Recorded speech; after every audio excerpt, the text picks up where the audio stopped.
পরীক্ষার হলে বসা নিয়ে দ্বন্দ্ব, ছুরি হাতে সহপাঠীদের এভাবেই তাড়িয়ে বেড়াচ্ছে এক শিক্ষার্থী, ভয়ে দিকবিদিক ছুটছে কয়েকজন। বুধবার ছিল তাদের বার্ষিক পরীক্ষা।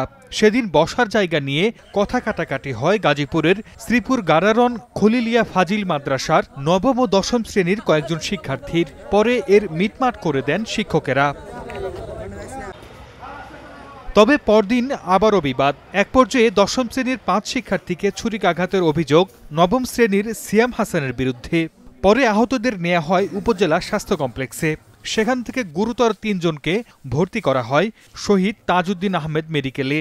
তার কাছে ছুরি আমরা কি জানি না, পরে একজন দেখছি, পরে বলছে তোর কাছে ছুরি আছে, পরে মানে ঘোরাঘুরি করতেছে 12 পরে কিছু যাওয়া পরে আমরা এদিকে পড়ছি আর 2 জন তার লগে আছে, 2 জনের মাথার মধ্যে ফার দিছে আর আঙ্গুরে দূর থেকে এরা 2টা ফার দিছে, তারে ইয়ার মানে কি লই কারা কত কারা লাগছে আমি কইতে পারি না।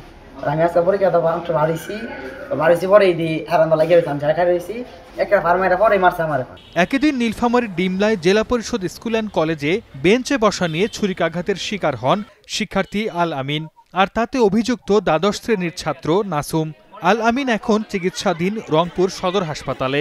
ছুরিটা ছিল 6 ইঞ্চির, এটা দিয়ে মানে ওকে আঘাত করছে 3 জায়গায়, মানে এই জায়গায় আঘাত করছে, হাতে আঘাত করছে আর আঙ্গুল মানে 4টা আঙ্গুলে একটু কাটা গেছে। বড় ভাইটা চাইলো যে ব্রেঞ্চটা দাও আমাদের, তাই বলতেছে কি আমরা একটু পরে দিতেছি ভাইয়া, তা এই বলে তা বলতেছে কত তোর খুব সাহস হয়ে গেছে, তোরা খুব স্মার্ট হয়ে গেছিস, আমাদের সাথে এরকম ইয়া করতেছিস। পরে বাইরে আসে ছেলেটা চলে আসলো, ধারা তোদের ব্যবস্থা করতেছি, ছুরি নিয়ে যায় 3-4 বার আঘাত করলো। অভিযুক্ত নাসুমকে গ্রেফতারের দাবিতে থানার সামনে বিক্ষোভ করেন শিক্ষার্থীরা। সর্দার মোহাম্মদ আরিফ, স্টার নিউজ।